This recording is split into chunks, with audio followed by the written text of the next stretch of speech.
Hello, it is week 4 4 of June. PCM update catch-up show thing, episode thing.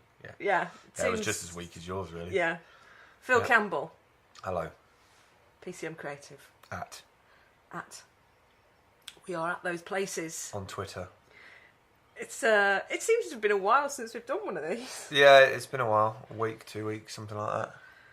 A lot of things change in 2 weeks, let me tell you. Yeah, it's been interesting. It's been interesting. Most of the things I fly to are conferences. Yeah. Or most of the things I fly to are engagements with people that I know. Mm-hmm. So most of them I flying to the States and hanging out with different people that are based on social connections that I've already got. And so, flying to what I've, in my mind, had set myself up for a convention, and then getting there and realising that it's not a convention, really. Lots to take on board. Lots of things to reflect on. Lots of things to think about. So this was your 2 days at Phil Campbell on the ground. Yeah. But before and after that, you travelled up there with Chrissy. Chrissy. At iChrissy on Twitter. Yeah, Chrissy Billings is used to doing road trips all over the place. Across the state. She does probably like 2 or 3 different road trips a year. And we're not talking about road trips like up to York or somewhere, where it takes 3 or 4 hours. We're talking about road trips that take, 3 or 4 days. Just drives. Yeah, she just has to drive. Puts cruise control on, puts stereo on, and off we go. Yeah. And listen to our whole iTunes collection on the way. Something quite liberating and freedom about that. I think that process of travelling to the venue, I think you did the same for South by. Yeah. Which was a really good lead up to be able to follow the journey of social media, which I think is important. But I think on this occasion, if you'd just been dumped straight into Phil Campbell, I think, would that have just blown your head up? Did you have time to kind of mentally prepare a little bit for what you were about to experience? I think you trick yourself into thinking that you're prepared for anything like that. When you're used to being dropped into an environment, the first things that you do is, it's a bit like survival, isn't it? It's that you want heating and you want roof over your head and a source of water and food and all those kind of things. And it felt very much like that because, connectivity was quite Spartan in terms of being able to get on the web. Only at the hotel that we were at because, the town doesn't have hotels as such. It's a very small town. So there was a lot of adapting to do. So I think, having 2 or 3 days either side of it gave you a bit of time to get used to the idea of what if, And I think travelling down, we had a reasonably good connectivity, so we got used to that, I think. Yeah. So. And there's, as I say, so much media and following it on Twitter with the @Rebuild Phil, the hashtag I'm with Phil, great activity on the Facebook page. Yeah, brilliant. Sort of your activity and engagement with the people within our networks was great. So hopefully people have had a chance to sort of follow bits of that. But it's been a really profound experience for you, really, hasn't it? Yes, yeah. I mean, nothing really prepares you for seeing firsthand what Mother Nature can do. But also as a father, sort of, transitioning from, losing his job and his house and trying to rebuild on the solid foundations of what an infrastructure and stability looks like, and then going somewhere where in a moment it's all removed. So it's sort of, you start to re-question again your motives and your direction, and are you doing it fast enough? Are you doing it for the right reasons? And it comes down to the fact that all you're trying to do as a father is protect your young, like anything in nature does. And then when Mother Nature turns on you, it's quite a shock. It's quite a shock, and it sort of really strikes home what life's about. These people had been listening to tornado watch alarms for 14 hours. So I'm sorry, listening to tornado alarms for 14 hours, because normally what happens when there's a thunderstorm and possibility, it always starts off at a 2% chance of tornado activity. So they were on this kind of tornado watch all day. So you tend to just sort of zone it out because it's just this alarm blaring all day. Oh, there's nothing coming, there's nothing coming. So there's a certain amount of apathy happens. And it turned out when the actual tornado did touch down, just, you know, a couple of miles outside Phil Campbell, then ripped through, you know, diagonally through it and carried on for another 12 miles. They had 4 minutes to get to wherever they were in Phil Campbell to the shelter. You know, and us just driving around Phil Campbell as we were in a truck just to get from different places. You've got no chance of getting there in 4 minutes. You know, there's just no chance. You know, imagine being on alert all day, and then, you know, somebody saying, "Right, grab the keys, let's go." That's not how this town operates. You know, there's a certain amount of... the Phil Campbells are uniting from around the world. Yeah. What was the intention? Was it to raise awareness? No, DEFRA were there, and the Habitats for Humanity. Yeah, I don't know if we all had an idea of what our presence would be there, and I think the majority would say that we were concerned that we came across as glamorising the idea of the name of Phil Campbell, which, you know, for us it was originally this quirky thing that there was a town named with a similar name, and that was cool. And I think it was 6 weeks after the actual incident, so there's been a lot of clean-up, and there's been a lot of grief, and there's been a lot of, you know, coming to terms with it.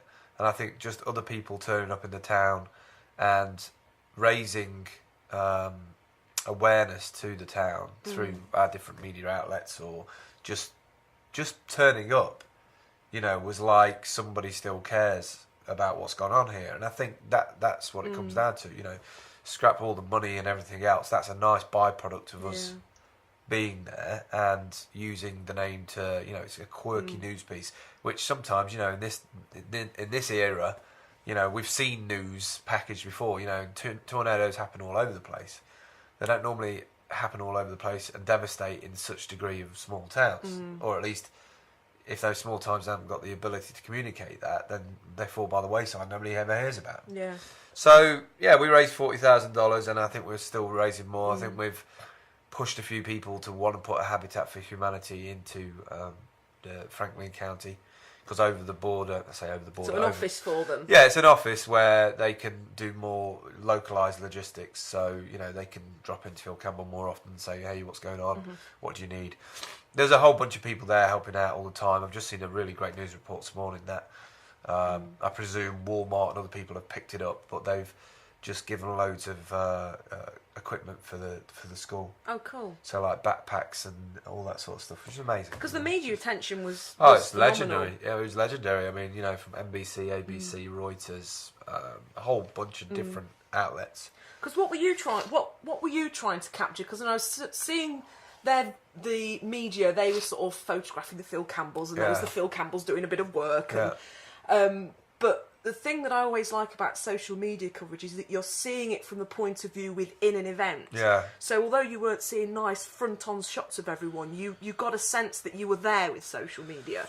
So, you know, what were you trying to capture? Because there's always that. Do you capture and look through the lens, or do you actually experience it and just take stuff intuitively? Yeah, I think devices. I think the one thing I've always known about mainstream media is that it's preordained in terms of the kind of coverage that is expected from the majority.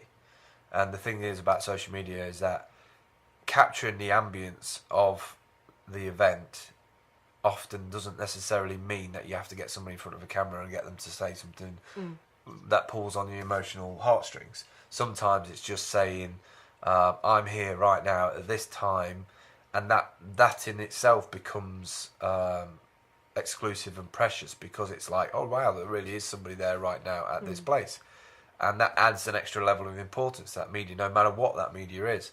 And I think, yeah, there is a certain amount of, I look around, I feel the mood and the vibe, and it's an interpretive thing, and then it's sort of, I stand back and have to shoot some video, or you know, as we were progressing, if you read any of the news articles, you know, you wouldn't get the sense of achievement that us 19 Phil Campbells felt by ripping apart the pool area and clearing it down, because there was a feeling that, you know, we were just there as a bit of a front, and it was only until we got our hands dirty and did something that the police chief looked at us in a different way.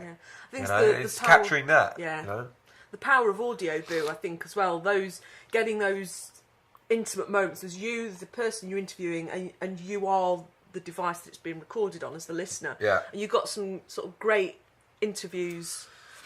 Timing's everything, you know. When the media turn up, you know, what the mainstream media tend to do is they tend to corral you into a sort of organised format, and yet when you wake up in the morning and you're sort of a bit blurry-headed. I mean, like on Thursday, it was very much like ABC wanted a piece where we're putting rubbish in bags, and both me and Phil walked out there going, "That was rubbish." That felt like we were just taking a piss. Picking. You know, like there's four of us just turned up. So we said, you know, and so the next morning I was refreshed and ready to go again. So I captured Phil, the Brooklyn organizer, at breakfast, because, you know, that's the time when really you sort of breakfast, you want to go, you want to get into it, you have an agenda for the day of what your day looks like. You know, it doesn't matter what kind of job skill you have, be it a writer or in social media or an engineer or whatever it is. You wake up, you have breakfast, you have an agenda, you're out the door, you know where you're going, you know what you're doing.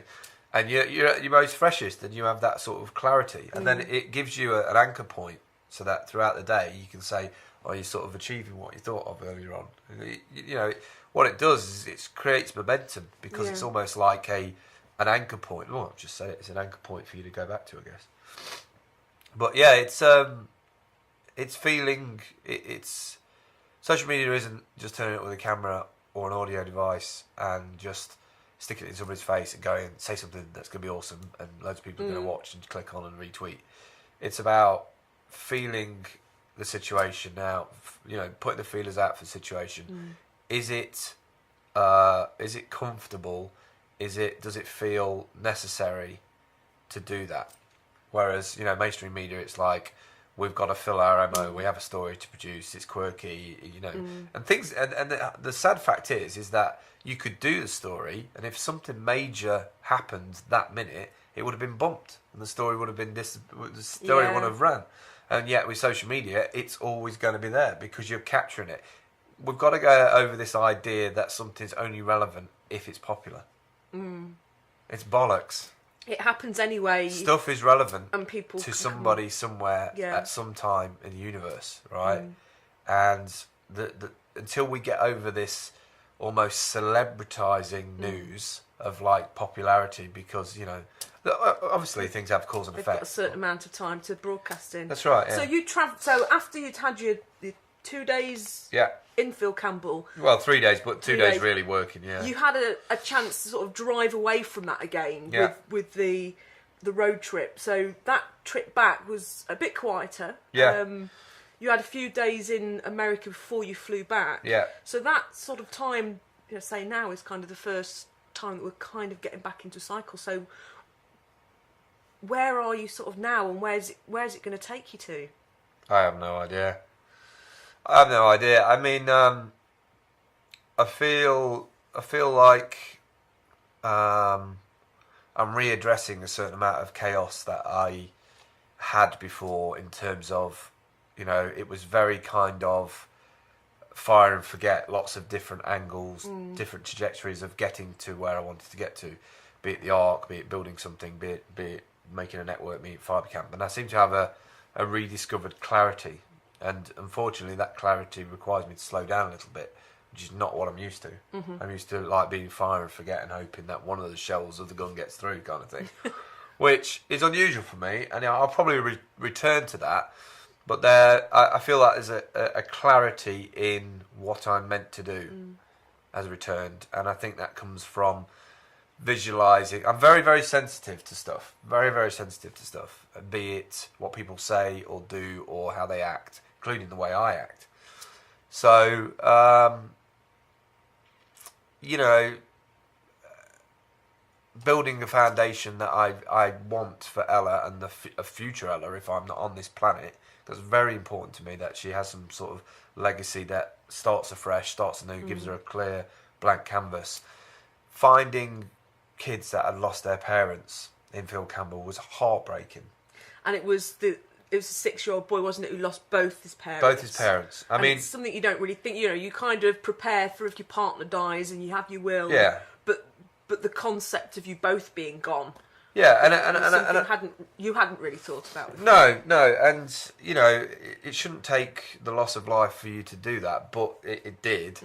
And I guess, you know, all the ideas that we have about preparation and preparing our children and all that sort of stuff sort of went out the window a bit, really. So it sort of stopped me in my tracks because it's sort of like, oh, I'm going to do this, I'm going to do this, I'm going to get the ark, and we'll sit there and we'll be 3 days a week, we'll have marshmallows and whatever. And that's not really planning because it could uproot the ark and same situation. So there's a lot to think about. Family as well, because most people aren't just their mum and dad, so presumably they'll have had grandparents or aunts and uncles. So there'll be probably a wider family that's come to welcome them, and they may have been in touch with before. So, you know, it's a completely different, different life for them. Well, the wonderful thing about the town is that, you know, people do pull together. They are very, very communicative. You know, if you want a social media success story in action, you know, you just look at their Facebook group. Oh, the Facebook. You know, I have a lot of difficulty sometimes justifying the amount of time that it takes to establish a Facebook page. But that Facebook group is just perfect example. It's quite strange to see people say, you know, I've got to go here today and my car won't start, and then somebody saying, what's up with your car, and I'll be over in a bit. You know, it's sort of like this massive global network, but then they're using it in a hyper-local way. And I think people just miss the point of these things sometimes. It's not about... I think people are quick to judge and belittle these services because they don't understand them or they've not had a takeaway from it. And yet, if you go and look at a small town America, you know, they've got very little, well, a lot less resources than a bigger town, but they've got so much more compassion. So there's something to be said for that. There's something to be said to look into that. Social media seems to give them this sort of connected consciousness, doesn't it? Just that little messages, my car's stopped. And whereas normally you might text message, but you'd have to decide who to text message. With these social communities that are connected digitally, anybody within the community can respond. So it's not something that you're making a demand of someone. You just... Well, it's like I've always said, it's a global phone book. You know, so Twitter and Facebook is a global phone book. You now attach to everybody. You just got to know why to ring, not when. You just got to know why to ring, you know. So the Phil Campbell project is going to be around. The I'm with Phil tag is still running. Oh, it's going to be a while for a while. The I'mWithPhil.com site is still up and running. We're going to go through a bunch of changes. Which are the two? We have two sites, BB Now and CrowdRise. CrowdRise was about halfway at 5,000. I don't think that total was taken into account for the first house. Okay. So we'd like to have 2 or 3 more houses. Also, one of the biggest things will be that there was a documentary shot for the whole thing, which is going to be as big as the conference, which is being done by a guy called Andrew Reed. And he was already on site, wasn't he, before the tornado hit? Yeah, I mean, he did a lot of content. We did a lot of work together in terms of planning shots, and I'm really looking forward to seeing that. Was it about Phil Campbell? Was he doing a history piece, or was it just about Alabama generally? Well, no, see, Phil Campbell from Brooklyn went to the town first in 1995 as a diversion. Of course, and so it's been this massive big piece ever since then. So it's sort of an end-to-end thing that's gone over, you know, a couple of decades, which make it, you know, a story about the town, but also, you know, the good times, the bad times, and sort of where it's going to. So it's like a really interesting legacy documentary piece. I think that the journey of media makers, and I know for you, this sense of signature projects. So, you know, this Phil Campbell one has been one that's got a legacy that will continue. Your next horizon signature project is the Ark. So what sort of, whereabouts is that at the moment? So I spoke to Mike, which is the main guy at National Forest Charitable Trust, and we're waiting on news of funding, basically. You know, when is the funding going to come through? Do I need to keep on looking for funding, or have they found it all? It will be a rapid thing. As soon as the money is there, it will be a case of me ringing up Christina at Living Arcs and saying, order the stuff, and the money's coming from here, and you know it'll be delivered on the back of a truck, and it will take anywhere from between 2 and 4 weeks. It will be a really rapid turnaround.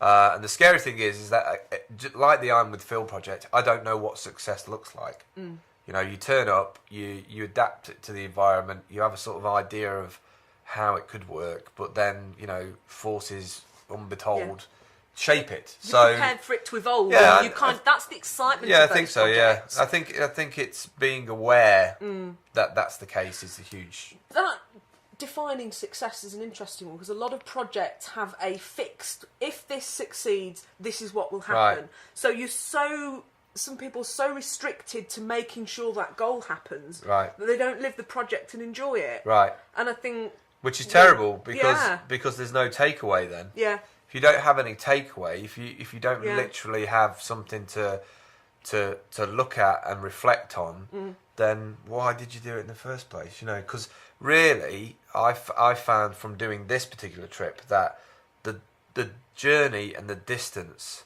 has changed my outlook on stuff. You know, we always moan about climate change, shouldn't go here, shouldn't do that, but actually, if it's affected me in this way, if it's affected a lot of other people in that town to keep going, then it has a cause and effect instead of it just being this piece of, you know, I mean, all the sponsors, you know, BAM User and Plainly and all these other people who put money in, they didn't put money into it because they necessarily thought they were going to get a lot of media. They loved the idea that, you know, these guys are building software.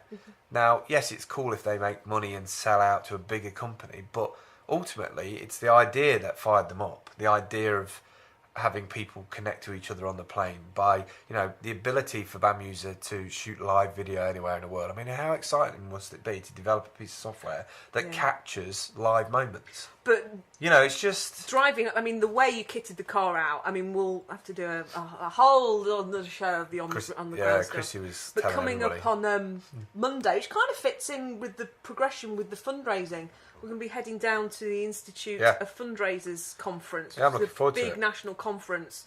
I'm hoping that we're going to do some audio boo like we did at EcoBuild. Yeah.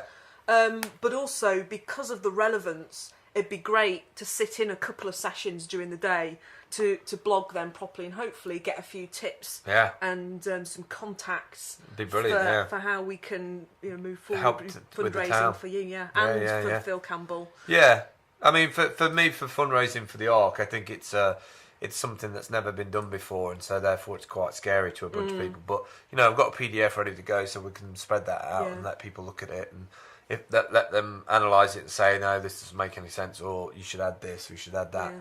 Maybe there's some affiliations with, you know, fundraising bodies that will give it some more emphasis that we need to do. So, yeah, I'm looking forward to that. It'd be good. Yeah. So, what else have we got? We've got other things on the list. We talked about 20 minutes for that, or shall we call that quits there? About do that and do another one. Yeah, I think we can do. We can do. We could do it straight after this because this is 23 minutes. Yeah. So that's really about the Phil Campbell thing. And you're not going to want to listen to much more than that. No.